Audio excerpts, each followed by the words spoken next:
Hello and welcome. I am Ben the Best 5 and I'm coming at you with yet more Kerbal Space Program content. Now this mission is in fact going to be a mission all the way to the surface of Juna.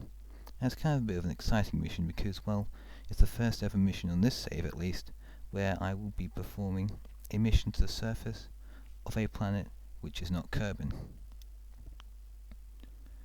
Now, as for the launch vehicle itself, it is really similar to my launch vehicle, which I in fact use to perform my lander and command module mission to the surface of the Mun. Now this is because our contract, well, we've got two contracts going. One of them is in fact to dock two vessels around Juna, rendezvous and stuff, and the other one is to collect data from the surface of Juna itself. So in order to do this, I am in fact going to be using the same two-stage lander design which I used and featured in my Mun landing, because it has barely just enough delta V to perform such a mission. I have in fact, however, had to make a few modifications to it, mainly the first one being that the lander has parachutes to land in Juna's atmosphere, which it most definitely did not have to land on the Mun, just because the Mun has no parachutes, thus making parachutes there completely useless. And we will not be trying to recover our upper stage, just simply because we need every single bit of fuel that we have in our reserves, and simply if we used our fuel in our upper stage to land it rather than to help with our transfer burn, we would not make it. Anyway, here is just some quick footage of my booster landing. Basically I sent it on a suborbital trajectory while it orbited my main payload, and just used a slowdown burn to deploy some parachutes and recovered it just like that. Now I had to perform a bit of an interesting maneuver here. I had to in fact undock my command module, spin it around and then dock it with my lander, just simply because for this mission at least, to do the transfer burn I had to use half of it using the upper stage of my launch vehicle, and I had to do the other half of it with the command module of the the mission's command module. So because of this, I in fact had to perform a docking maneuver while in low Kerbin orbit in order to arrange our modules so that I could perform a burn with one, flip the craft over, and then the engine for the other one would be exposed and I could turn it on and complete my burn that way. So that is why you saw me performing a reconstruction or reconfiguration of the craft there. Now here I am creating my intersect with Juna. I'm launching at transfer window. I always launch at transfer windows, or at least launch and then warp around to one. And here I wasn't able to get a particularly good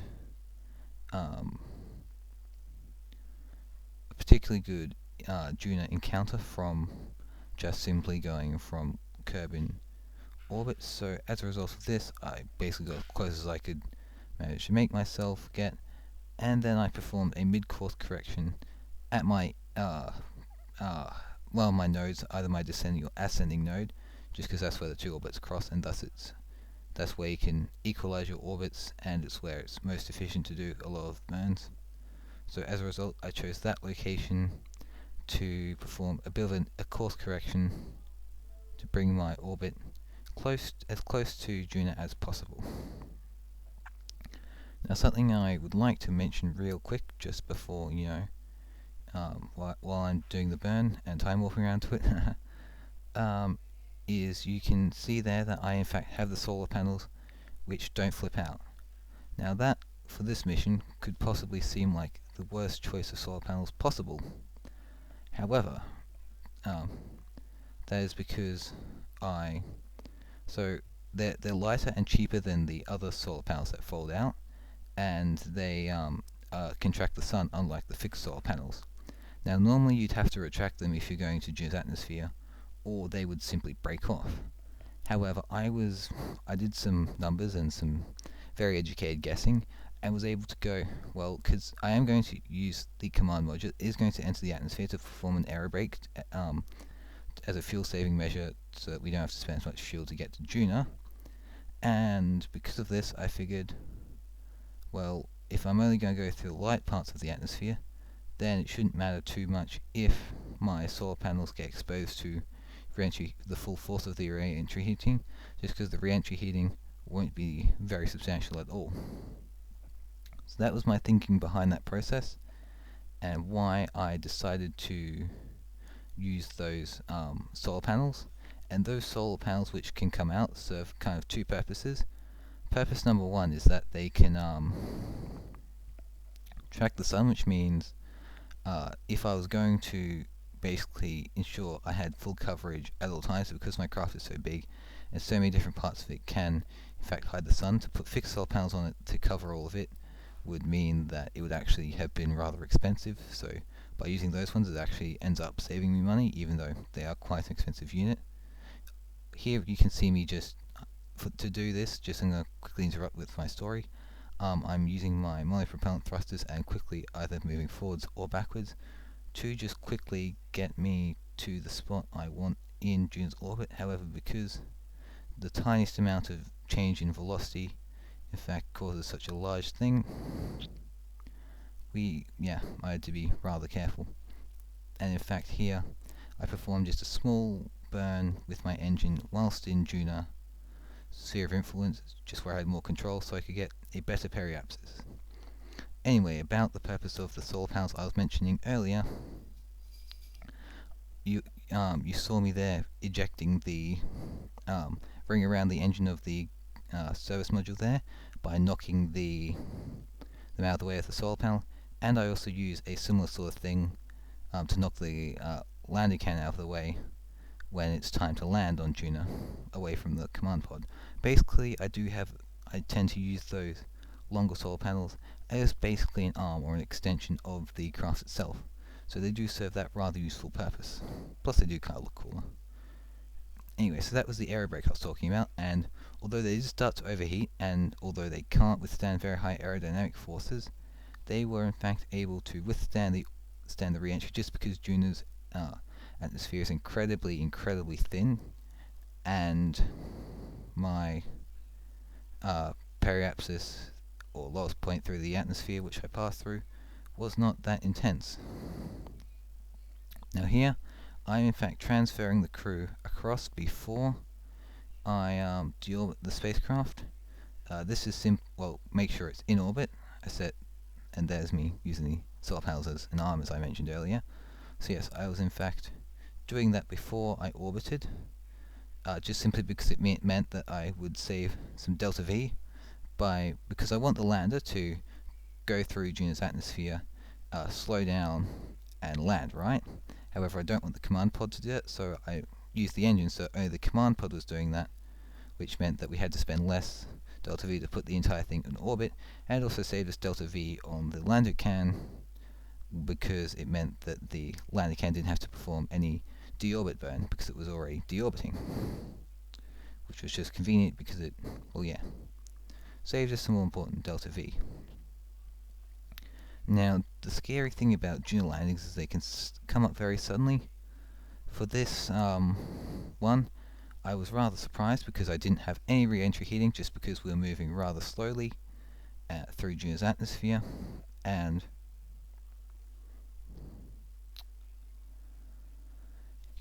no re-entry effects. Quite nerve-wracking, caught me off guard, but I was fine. And as you can see, my parachute slowed me down quite a lot. Didn't quite slow me down fast enough to land without an engine, so as a result, I in fact just had to puff my little engine there to slow down fast enough that I could land on the surface of Juna without going splat. And here is Jebediah disembarking from the craft and performing an all-important flag planting and stuff. Now here is just some really drastically sped up footage of me constructing a small scientific base on the surface of Juna, because those do generate a very passive scientific income, which can become useful in the game. Plus, it is kind of nice to leave a little bit more than just a flag on the surface. So, but it is kind of a bit of a boring process, and there's not much to say about. So, I am speeding up the footage quite fast. But I decided to leave it in just in case people were wondering just how it works, or want to see me create a base or whatever. So there we go. And I've in fact, just because this video is getting rather long, cut out all of my footage of the Kerbals re-embarking the vessel, and this is me just going onto the map screen to see where underneath the orbit we are passing, so that I can make sure that basically I want to take off at 90 degrees, because that will put me in the same or roughly similar orbit to that of our target craft. And I was just basically going up to make sure that 90 degrees was the correct direction, and we didn't want an opposite direction of 270 degrees, because if we were orbiting in the other direction we would have wanted to have headed in 270 degrees rather than 90 degrees, but because of the direction of the orbiting vehicle we want to head 90 degrees. So that's what I did. Anyway, about our ascent from Juna. I am able to use the rather weak Terrier engine just because Juna has a very thin atmosphere, so its effects, well, it suffers a rather negative effect in the atmosphere, but because the atmosphere here is small, it suffers a really small down effect, and it's a really efficient engine. So as a result, it was actually a really great engine for this mission, it turns out. So I decided to use it. Small note, because Juna does have an atmosphere, you do want to tuck up legs and close bays, just because they do produce drag, and we don't want to produce drag in an atmosphere while trying to ascend, because it's not good. It wastes fuel and slows our vehicle down, which could potentially be the difference between a successful mission and a not so successful mission. Also, about my launch profile, I did kind of go straight up to begin with, but I did start to curve around. That's just because Juna's atmosphere is rather thin, which means I don't really have to worry about getting out of the thicker parts of the atmosphere very fast. So because of this, I was able to start my gravity turn basically from the ground. And I was getting a little bit nervous because I couldn't see how much delta V I had left. So to combat that, I figured the staging must have been a bit out of whack, a bit confused. So to remedy this, I thought I'd have to put the extra engine, just in a stage by itself and then ignite it or something. But no, just adding an extra stage there told me how much delta V I had, and this was very, very useful to my purposes, because before I was kind of a bit worrying about how much delta V I had and what I could afford to do, but now I don't have to worry about that. Also, an important design about my thing to note about this lander is, as you can see there, I just deployed a whole bunch of antennas, and I am now and it has some solar panels on it and a probe core. This is because I don't like to waste stuff that I've launched. This probe, lander, once it's gotten into orbit, now will serve, once it's got no cables on it, it will serve as a relay to relay stuff from potentially the ground to a further away satellite or something. Basically, yeah, and it has those doors, which means I can conveniently tuck stuff away, which means that as a result, from this launch, apart from really the upper stage and the service module, nothing is lost or wasted. And here you can see me just bringing myself towards the command pod, because Juna is, well, it's a lot smaller than Kerbin, which means compared to Kerbin it takes a lot less fuel to perform rendezvous. It's nowhere near as forgiving as somewhere like the Mun, but it is rather forgiving, which meant that I was able to perform an encounter burn rather cheaply, and perform a slowdown burn relative to the target incredibly easily as well. And now that I'm nice and close to the target, I'm just using my monopropellant thrusters to make a few small adjustments, and then warp around to where the target is going to be closest. I can then make sure that my velocity compared to it is an absolute zero, and then I can just dock the two crafts by making them target each other and bringing them forwards. Now I know that this method of docking is known as the quote-unquote Matt Lown docking technique. However, hate to break it to you, but I've been using this method for docking since before he existed or was famous, before anyone saw his stuff, so it's not really his thing, it's not really my thing, it's just a generic thing. Anyway, enough of that. That was me transferring the extra fuel from my lander lander module into my command module, just because every single bit of fuel helps, and I also drained the extra molly-propellant from my command pod, all that I could, into my lander, just because that does save weight and means that we could potentially get more delta V out of our command pod, which is a very good idea, simply because we are trying to return from from Juna and get back home, because Kerbals don't like being stranded. They like space, but they don't like being hopelessly stranded. So anyway, Jeb must now go to collect all the science on an EVA, because, well, our mission is, one of our contracts is to collect scientific data from the surface of Juna, and science is very important regardless, because it does provide us the capability to unlock new parts, which can let us build bigger and better crafts. And trust me, this series, save whatever you want to call it, has not seen its biggest and bestest craft yet. There are much better crafts to come. And that is in fact a promise. So yes, if you do want to see much cooler looking crafts, do stick around, subscribe, and hit the notification bell so that you can see more of my cool content. Anyway, now I also remembered that I haven't actually gotten a science from low Juna space, so I decided to quickly do all of the science I could. I couldn't obviously do the mystery goo or the materials bay because we didn't have a scientist, because we had to have 2 pilots and an engineer on board to successfully complete the mission. However, I redid all the science that didn't require a reset, so that we could truly maximize our scientific outcome from this mission. And now that we are done with that and have everything we need from our lander, we can now ditch it because it serves no purpose to us, and we can now return to Kerbin. Now my return to Kerbin is going to be in 2 stages.